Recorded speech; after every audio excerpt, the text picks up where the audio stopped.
My dear students, हमारा second जो tense है that relates to the put the correct form of verb, वो है present continuous tense. Present continuous tense, let me first of all tell you that present continuous tense tells you about an incomplete action in present time. It tells you about a progressive action in present time. It tells you about incomplete action in present time. For example, इस वक्त मैं क्या कर रहा हूँ? I am standing. आप क्या कर रहे हैं? You are sitting. Because I haven't stopped standing. I am standing, I am standing, I am standing. तो present continuous tense tells you about an incomplete action in present time. मौजूदा वक्त में किसी नामुकम्मल काम के बारे में आपको present continuous tense बताता है. किसी जारी काम, किसी प्रोग्रेसिव काम के बारे में आपको present continuous tense बताता है. चलें अब हम इसके एक्सरसाइज की तरफ बढ़ते हैं. It dash at present. याद रखिएगा प्रेजेंट कंटिन्यूस टेंस की कुछ आइडेंटिफिकेशंस हैं, कुछ पहचान हैं, कुछ एडवर्ब ऑफ टाइम्स होती हैं जो कि आपको बताती हैं कि किस टेंस में ये सेंटेंस फॉल करता है. एट प्रेजेंट एक एडवर्ब ऑफ टाइम है. ये आपको बताती है कि this sentence belongs to present continuous tense. तो there are certain adverb of times, उनमें से एक adverb of time is at present. तो हम already when we discussed present continuous tense हमने इसकी जो फॉर्मेशन है उसको ऑलरेडी डिस्कस कर चुके हैं.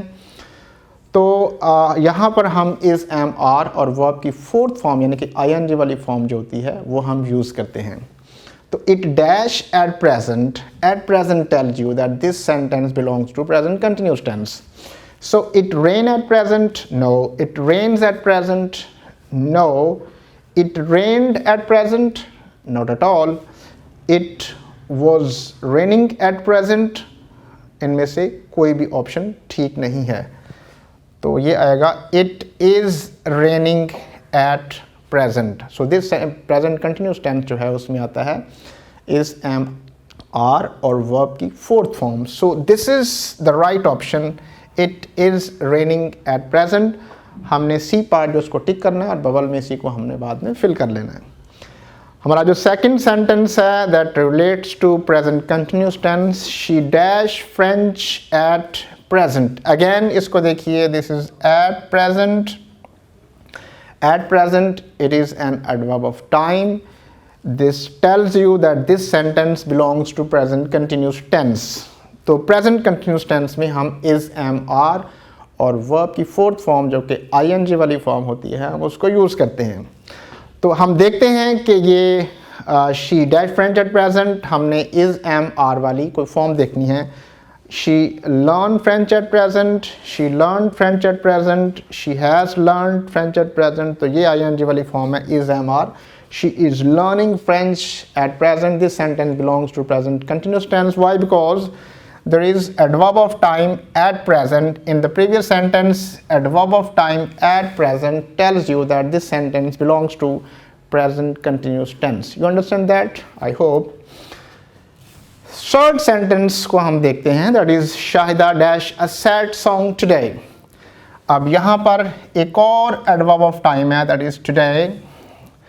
Today tells you that this sentence belongs to present continuous tense. तो present continuous tense में कौन कौन सी वर्ब यूज़ होती है? ऑफ कोर्स इसमें इंग फॉर्म, आईएनजी वाली फॉर्म, इसमें वर्ब की फोर्थ फॉर्म जिसे हम कहते हैं वो यूज़ होती है. इसको देखते हैं.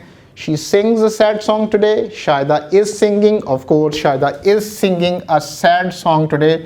हम जो बी ऑप्शन है उसको टिक करेंगे और वहाँ पर बबल को हम लोग फिल कर देंगे. तो हम ये सीख रहे हैं कि प्रेजेंट कंटिन्यूस टेंस हमें डिफरेंट किस्म की जो एडवर्ब ऑफ टाइम्स होता है उसके बारे में बताते हैं.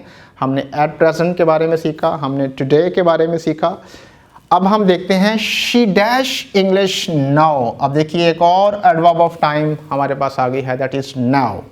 सो now tells you that this sentence belongs to present continuous tense. Of course हम प्रेजेंट कंटिन्यूस टेंस में कौन सी वर्ब्स को लोकेट करेंगे? जो कि आईएनजी वाली फॉर्म होती है, जो इंक फॉर्म होती है, जो कि वर्ब की फोर्थ फॉर्म हम उसे कहते हैं. हम देखते हैं यहाँ पर इंक फॉर्म कौन सी है. The baby dash for milk now.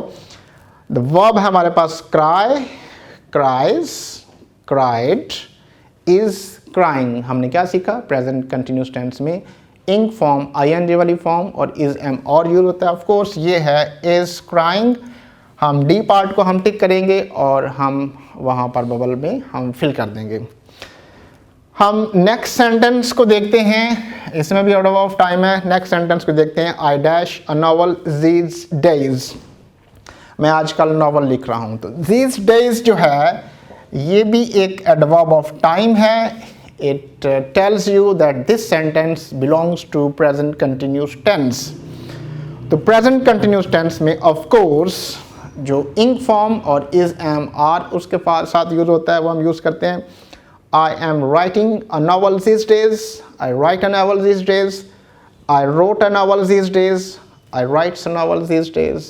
Of course हमने is am are और ing वाली फॉर्म जो होती है उसको हमने देखना है। I am writing a novel these days. तो हमारा last sentence related to present continuous tense is I am dash at the moment. यहाँ पर हमारे पास एक और एडवर्ब ऑफ टाइम आ गया, that is at the moment. So this at the moment tells you that this sentence also belongs to present continuous tense.